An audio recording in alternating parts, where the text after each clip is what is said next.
बहुत स्वागत है आप सभी का। मैं हूं आपके साथ वक्ता दुबे। स्टेट बुलेटिन में आपका स्वागत करती हूं।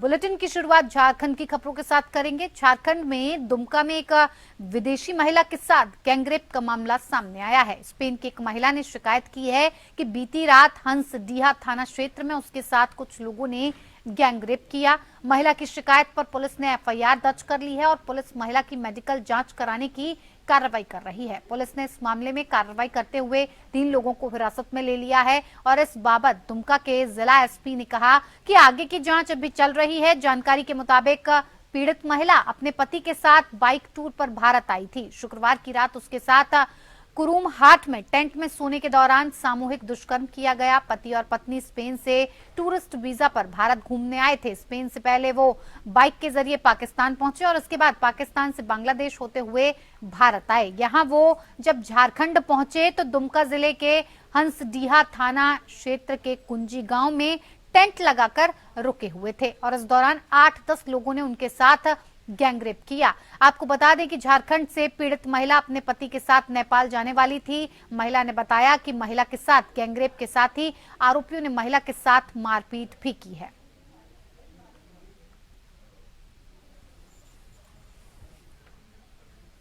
महोदय, हंसडीहा थाना क्षेत्र अंतर्गत एक स्पेनिश महिला के साथ दुष्कर्म हुआ है महोदय, और उस स्पेनिश महिला के साथ दुष्कर्म करने में मामले की लिपापोती के लिए थाना प्रभारी और एसपी अमादा है अध्यक्ष महोदय।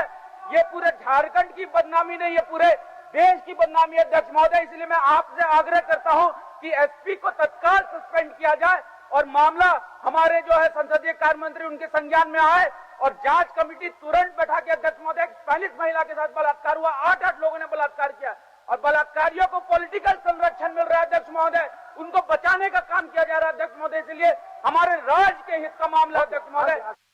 ये बहुत ही दुखद घटना है और मैंने डीजी पुलिस से भी बात किया है सवेरे, और मैंने कहा कि एक तो प्रॉपर उसका इलाज हो और जो भी उसके दोषी हैं उन लोगों को कठोर से कठोर सजा मिले, ताकि फिर कोई दूसरे लोग हिम्मत नहीं कर सके इस प्रकार के दरिंदगी करने की। जिस प्रकार से कांग्रेस के लोगों ने, जेएमएम के लोगों ने इतने संवेदनशील विषय को भी डाइल्यूट करने का काम किया, इसकी घोर निंदा करता हूं और चंपई सोरेन जी से आग्रह करता हूं कि चंपई सोरेन जी जितनी जल्दी से जल्दी हो जो बलात्कारी हैं उनको ढूंढकर कड़ी से कड़ी सजा दें। इधर धनबाद में प्रधानमंत्री के साथ सिंदरी खाद्य कारखाना का उद्घाटन करने के बाद राज्यपाल सीपी राधाकृष्णन धनबाद से रांची जाने के क्रम में बोकारो सर्किट हाउस में रुके। बोकारो सर्किट हाउस पहुंचने पर डीसी समेत जिले के तमाम अधिकारियों ने उनका स्वागत किया और उन्हें गार्ड ऑफ ऑनर भी दिया गया। रांची जाने के क्रम में मीडिया से बात करते हुए उन्होंने ये भी कहा कि जिस तरीके से देश के प्रधानमंत्री ने झारखंड को सौगात देने का काम किया है, ये हम लोगों के लिए गर्व की बात है और आज हम सभी झारखंड के लोग उत्साहित हैं। वहीं उन्होंने ये भी कहा कि महाविद्यालय में वर्ष 2008 के बाद कोई बहाली नहीं हुई। महाविद्यालय में प्रोफेसर की कमी को लेकर कार्य किया जा रहा है और जल्दी ही इस पर कोई निर्णय लिया जाएगा। राजभवन पर राजनीतिक दलों के द्वारा लगाए गए आरोप पर जब सवाल किया गया तो उन्होंने हंसते हुए कहा कि कुछ लोग राजनीतिक फायदे के लिए इस तरह का काम करते हैं, लेकिन सच्चाई इससे कोसों दूर है। It's only a change of God, I feel. They have to improve their performance. That's what we are expecting from the new chief minister. Sir जितने भी महाविद्यालय हैं सर, उसमें प्रोफेसर्स की काफी कमी है पूरे झारखंड में। पठन पाठन में sir Yes, we are working on that. We are working. We know, we are aware of that. We are working on that. You know, from 2008, the recruitment has not been done. So we are working on that.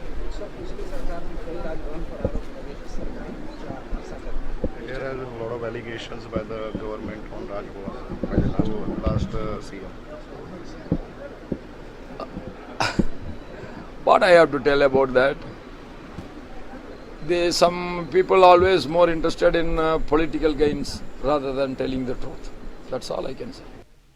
इधर बोकारो जिले के चंदनक्यारी विधानसभा के अंतर्गत कालिकापुर पंचायत के मुखिया गुरुपद महतो को झामुमो का प्रखंड अध्यक्ष सर्वसम्मति से चयनित किया गया है और उसके पूर्व जिला सचिव जय नारायण महतो ने अलग अलग पंचायत से आए पंचायत अध्यक्ष, सचिव और प्रखंड कमेटी से प्रखंड अध्यक्ष के नाम का प्रस्ताव मांगा, जिस पर कालीपद महतो, गुरुपद महतो, सोनाराम टुडू के नाम पर प्रस्ताव रखा गया और इसके बाद तीनों अध्यक्ष पद के दावेदार के पक्ष में बारी बारी से हाथ उठाकर समर्थन करने की अपील की गई। गुरुपद महतो के पक्ष में अधिक लोगों ने हाथ उठाकर समर्थन किया और उसके बाद गुरुपद महतो को सर्वसम्मति के साथ प्रखंड अध्यक्ष बनाने की स्वीकृति जिला अध्यक्ष हीरालाल मांझी ने दी और इस संबंध में जिला अध्यक्ष हीरालाल मांझी ने ये बताया कि पूर्व प्रखंड अध्यक्ष नेमचंद महतो, विश्वनाथ महतो, महाराज महतो ने पार्टी में रहकर अपने कर्तव्यों का निर्वहन सही ढंग से नहीं कर पाए और उसके अलावा पार्टी सिद्धांत के विरुद्ध काम किया, जिसके कारण इन लोगों को पार्टी से मिले आलाकमान के निर्देश के अनुपालन में निष्कासित किया गया। प्रखंड अध्यक्ष का पद रिक्त होने पर सर्वसम्मति से चुनाव करने के बाद अनुमोदन कर दिया गया। चंदन कियारी ही नहीं, पूरे झारखंड में अभी जो भारतीय जनता पार्टी के द्वारा जो ये षड्यंत्र रचा जा रहा है, ये पूरी तरह जो है एक चुनावी साजिश है। इसको जनता जो है समझ चुकी है और 2024 में उसका जवाब देगी। आप देखे होंगे हमारे भारत के प्रधानमंत्री नरेंद्र मोदी जी यहाँ धनबाद में आकर के लंबे लंबे भाषण दे करके चले गए हैं। 10 सालों में उन्होंने कुछ नहीं किया, अब मोदी गारंटी दे रहे हैं। तो लोग बताएंगे कि मोदी गारंटी क्या होता है। और हेमंत सोरेन जी जो 4 सालों में जो कर दिए, वो पूर्व सरकार ने कभी इस तरह का सोचा नहीं होगा कि झारखंड के लोग इस तरह से उनको हक और अधिकार और सारा जो सम्मान देने का काम किया है। निश्चित तौर से हेमंत सोरेन जी के साथ लोग हैं, पूरे झारखंड के लोग, और चंदन कियारी विधानसभा भी उनके साथ खड़ा है। इधर लोकसभा चुनाव से पहले समाजसेवी दयामणि बारला और सिंगल पार्टी की पूर्व अध्यक्ष पुष्पा टेटे ने कांग्रेस का दामन थाम लिया है। प्रदेश प्रभारी और प्रदेश अध्यक्ष ने दोनों के साथ सैकड़ों समर्थकों को पार्टी में शामिल कराया। समाजसेवी दयामणि बारला ने कांग्रेस ज्वाइन करने के बाद ये कहा कि झारखंड आंदोलन के समय भी हम लोगों का नारा था कि लड़कर इससे लेंगे और लंबी लड़ाई लड़ने के बाद ये महसूस किया है कि 20 साल तक समाज की लड़ाई लड़ते रहे, लेकिन कांग्रेस को छोड़कर कोई भी पार्टी सामाजिक न्याय की लड़ाई नहीं लड़ रही है। समाज की आगे की लड़ाई कांग्रेस के साथ मिलकर लड़ेंगे। राहुल गांधी की न्याय यात्रा से हम सभी काफी प्रभावित हैं। वहीं प्रदेश प्रभारी गुलाम अहमद मीर ने कहा कि 10 साल से आवाज दबाने की कोशिश की जा रही है। कांग्रेस पार्टी का सिद्धांत के साथ रहा है। मैं जब से होश संभाली हूं तब से डायरेक्ट इनडायरेक्ट मैंने जो लोकतंत्र पर विश्वास करने वाले राजनीतिक पार्टी को के लिए काम करते आए हैं। जहां तक आपने सवाल किया, ये हमारे पार्टी तय करेंगे कि कौन चुनाव लड़ेगा, कौन क्या करेगा, ये तो आगे का बात है। और कुछ सवाल होगा सामाजिक तौर से तो वो आप पूछ सकते हैं। इधर प्रतिबंधित उग्रवादी संगठन टीएसपीसी के 1 लाख के इनामी उग्रवादी संतोष गंजू ने रांची एसएसपी चंदन सिन्हा के सामने सरेंडर कर दिया है। एसएसपी ने मौके पर उसे 1 लाख का चेक दिया। सरेंडर करने के बाद उसे न्यायिक हिरासत में भेज दिया गया। संतोष गंजू ने राज्य सरकार की आत्मसमर्पण नीति से प्रभावित होकर और सीआरपीएफ 133 बटालियन और रांची पुलिस के प्रयास से सरेंडर किया और उसके खिलाफ और मांझी थाने में सीएलए और आर्म्स एक्ट के 2 मामले दर्ज किए गए। संतोष गंजू बुड़मू थाना क्षेत्र के सिरम गांव का रहने वाला है। संतोष गंजू ने कहा कि साल 2013 में बगल वाले गांव सलिया टॉड में टीएसपीसी के सब जोनल कमांडर सागर गंजू ने गांव में बैठक की थी। सागर गंजू ने नौजवानों को संगठन विस्तार और दस्ता मजबूत करने के लिए संगठन में जुड़ने के लिए दबाव बनाया था और जिसके बाद वो नक्सली संगठन में शामिल हो गए थे।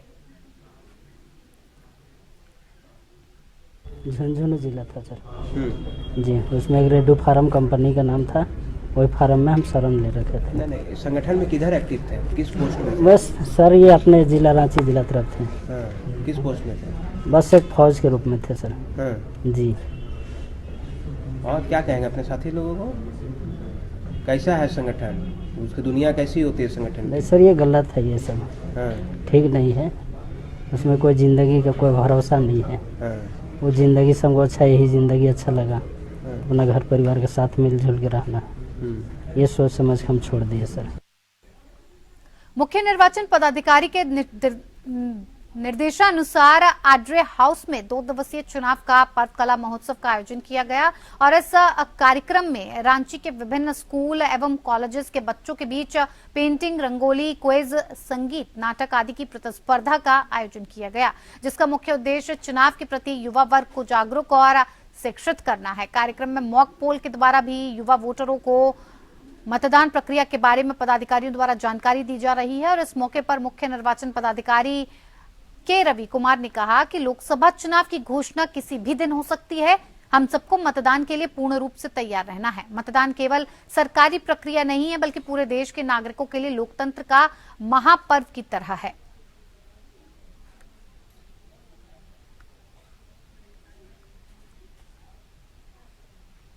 झारखंड विधानसभा के बजट सत्र के 6ठे दिन अनुदान मांगों पर चर्चा हुई और इस दौरान सदन में भाजपा के मुख्य सचेतक जेपी पटेल ने बजट और सरकार पर सवाल खड़े किए। उन्होंने कहा कि जल, जंगल और जमीन की बात की जाती है, लेकिन राज्य में धड़ल्ले से जंगल की कटाई हो रही है, जमीन की लूट हो रही है, 5 लाख को नौकरी का झूठा वादा किया गया, अबुआ आवास के नाम पर केवल गरीबों को छला जा रहा है। अगर सरकार काम करती तो जरूर तारीफ करते। उन्होंने कहा कि कई राज्य टूरिज्म से आगे बढ़े हुए हैं, खनिज संपन्न राज्य होने के बावजूद हम गरीब हैं। विभागों में लाखों पद खाली हैं, रेंजर, डीएफओ, सिपाही के पद खाली हैं। 1932 की बात कहकर 2012 में अर्जुन मुंडा सरकार से समर्थन वापस लिया, लेकिन लागू नहीं कर पाए। अनुबंध कर्मियों को स्थायी करने का वादा किया, जो आज तक अधूरा है। बेरोजगारी भत्ता नहीं दिया, पहले उन वादों को पूरा करें। उन्होंने ये भी कहा कि आज तक आंदोलनकारी परिवारों को उनका वाजिब हक तक नहीं दिया गया है।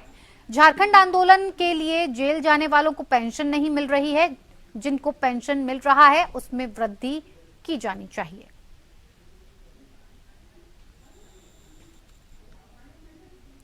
इधर बोकारो जिले की चास पुलिस ने चास स्थित शांतिनगर में किराए के मकान से 4 साइबर ठगों को गिरफ्तार कर लिया है और ये चारों ठग बोकारो जिले के ही रहने वाले हैं। गिरफ्तार ठग भोले भाले लोगों को फर्जी पहचान पत्र और दस्तावेज तैयार कर लोन दिलाने के नाम पर ठगी का शिकार बनाते थे। बोकारो पुलिस अधीक्षक को गुप्त सूचना मिली थी कि चास स्थित शांतिनगर में एक किराए के मकान में कुछ लोग फर्जी दस्तावेज और पहचान पत्र बनाकर लोगों को लोन दिलवाने के नाम पर ठगने का काम कर रहे हैं और इस सूचना पर एसडीपीओ प्रवीण कुमार सिंह के नेतृत्व में पुलिस टीम ने वहां पर छापेमारी की और इन चारों ठगों को गिरफ्तार किया। इनके पास से 5 mobile, 12 passbook, 43 ATM, 6 chequebook, 8 pan card और 17 आधार कार्ड समेत कई दस्तावेज बरामद किए गए हैं। अधिकारी से गुप्त एवं विश्वसनीय सूचना प्राप्त हुई कि कुछ लोग ठगी का काम कर रहे हैं। तदनुसार चास थाना के प्रभारी खुर्शीद जी और संदेशाई के नेतृत्व का एक छापामारी दल का गठन किया गया और छापेमारी करने के बाद 4 अभियुक्त को पकड़ा गया है। अविनाश कुमार, रवि कुमार साहनी, राहुल सिंह और गोलू कुमार। इन लोग का मोडस ऑपरेंडी ऐसा है कि ये ठगी का काम करते थे, लोगों से पैन कार्ड लेते थे, आधार कार्ड लेते थे और लोन दिलाने के नाम पर पासबुक बनाते थे और उसको फिर अपने पास रखते थे और साइबर क्रिमिनल को उसको ट्रांसफ़र कर देते थे ताकि वो साइबर ठगी का काम कर सके। और इनके पोजीशन से mobile 5 piece, bank passbook 12 piece, ATM 43 piece, bank chequebook 6 piece, PAN card 8 piece, SIM card 18 piece अन्य दस्तावेज बरामद किया गया है और चास थाना कांड संख्या 55/24 दर्ज किया गया है और अनुसंधान जारी। चलिए अब बिहार की खबरों पर एक नजर डालते हैं। रोहतास जिला के भानस ओपी थाना के क्षेत्र के आरा मोहनिया पथ पर सड़क पार करने के दौरान एक तेज रफ्तार कार की चपेट में आने से एक महिला की मौत हो गई। वहीं महिला के पति मामूली रूप से जख्मी हो गए। घटना के बाद महिला को स्थानीय लोगों की मदद से सामुदायिक स्वास्थ्य केंद्र लाया गया, जहां डॉक्टर्स ने उसे मृत घोषित कर दिया। बताया जाता है कि किसी रिश्तेदारी में जाने के लिए पति पत्नी बस पकड़ने के लिए स्टैंड पर आए थे और इसी दौरान सड़क पार करने के दौरान तेज रफ्तार कार ने महिला को ठोकर मार दी और घटना को अंजाम देने के बाद भाग रहे कार को ग्रामीणों ने पीछा कर परसथुआ के पास पकड़ लिया, लेकिन आरोपी चालक कार को छोड़कर फरार हो गया है। वहीं कार को परसथुआ ओपी के पुलिस के हवाले कर दिया गया है। ये तो डढ़ाव रोड क्रॉसिंग कर रही थी, उसमें आया मार्शल जा रही थी, उसी में मैंने घटना घट गई। गाड़ी पकड़ा है। क्या नाम है इनका? इनका नाम है मीरा देवी। कहाँ के रहने वाली है? डढ़ा पर रहने वाली। पति इनके अरविंद कुमार। वो भी साथी थे? हाँ सर। उनको भी चोट आया है? हाँ। अच्छा, आपका क्या नाम है? हमारा नाम रामेश्वर पासवान। गाड़ी पकड़ा गया है? हाँ सर, गाड़ी पकड़ा गया। खबर छत्तीसगढ़ से है। भारतीय जनता पार्टी महिला मोर्चा की प्रदेश इकाई ने पश्चिम बंगाल के संदेश खाली में महिलाओं के साथ दुष्कर्म और जमीनें हत्या कर आतंक फैलाए जाने को लेकर पश्चिम बंगाल सरकार के नकारापन के खिलाफ शुक्रवार को प्रदेश के कई स्थानों पर पश्चिम बंगाल की मुख्यमंत्री ममता बनर्जी का पुतला फूंका और अपना आक्रोश व्यक्त किया। भाजपा महिला मोर्चा की प्रदेश अध्यक्ष शालिनी राजपूत ने बताया कि महिला मोर्चा ने सभी संभाग मुख्यालयों रायपुर, दुर्ग, बस्तर, सरगुजा, बिलासपुर के अलावा रायगढ़, कोरबा, कांकेर, राजनांदगांव सहित कई स्थानों पर प्रदर्शन कर पश्चिम बंगाल में महिलाओं पर हो रहे अत्याचार के खिलाफ अपनी आवाज को बुलंद किया है और मुख्यमंत्री ममता बनर्जी का पुतला दहन किया है। श्रीमती राजपूत ने यह भी कहा कि अब शेख शाहजहां की गिरफ्तारी के बाद उसके समेत उसकी पूरी गुंडा वाहिनी पर कड़ी कार्रवाई हो ताकि ऐसे आतंकी अपराधियों की रूह कांप जाए। एक महिला मुख्यमंत्री के शासन में महिलाओं पर ऐसा घिनौना अत्याचार होना बेहद निंदनीय और शर्मनाक है। विदित रहे कि तृणमूल कांग्रेस नेता शाहजहां शेख और उसके समर्थकों ने न केवल खुलेआम आतंक फैलाकर महिलाओं को यौन उत्पीड़न किया, अपितु गरीबों और सरकारी कैंप की जमीनों पर कब्जा भी कर लिया। इससे पहले जांच करने पहुंची ईडी की टीम पर भी शेख के समर्थकों ने हिंसक हमला किया था।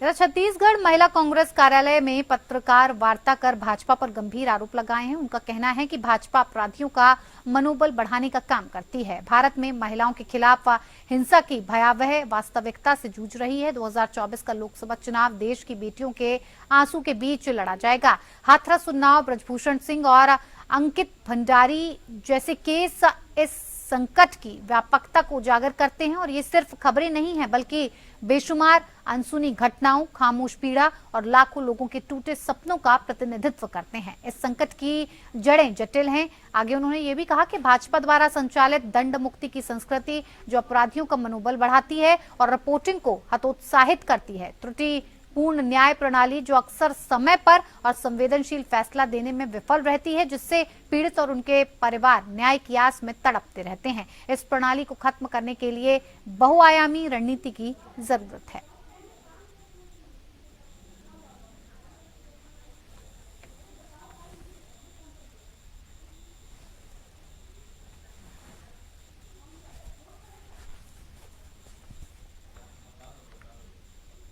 इधर जिला खैरागढ़ के पुलिस विभाग के अंतर्गत पुराने थाने का जीर्णोद्धार कर यातायात व्यवस्था को सुचारू रूप से संचालित करके नवीन यातायात शाखा और महिला सेल शाखा का उद्घाटन नवपदस्थ पुलिस अधीक्षक त्रिलोक बंसल के द्वारा किया गया। बहुत सारे संसाधनों और बुनियादी ढांचे की कमी की वजह से अस्थायी तौर पर जो पुराना खैरागढ़ थाना था उसमें यातायात शाखा और महिला सेल दोनों के लिए अभी एक अस्थायी व्यवस्था की गई है। बुनियादी ढांचे का होना किसी भी राष्ट्र के लिए अत्यावश्यक है। पुलिस अधीक्षक त्रिलोक बंसल ने ये बताया कि जैसे जैसे संसाधन और फंड मिलते जाएगा वैसे वैसे व्यवस्था की जाएगी। अभी तक यातायात शाखा और महिला सेल का संचालन अलग अलग थानों में किया जा रहा था। इन बुनियादी कारकों के अभाव में किसी राष्ट्र का विकास कर पाना प्रायः असंभव है।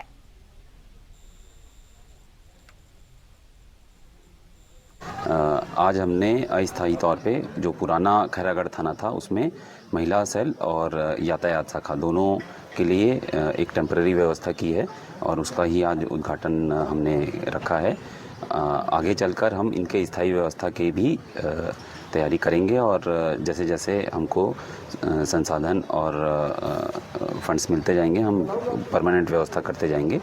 अभी तक जैसे मेरी जानकारी प्राप्त हुई उसमें महिला सेल का संचालन अलग अलग थानों में, कभी खैरागढ़ में, कभी छुई खदान में किया जा रहा था।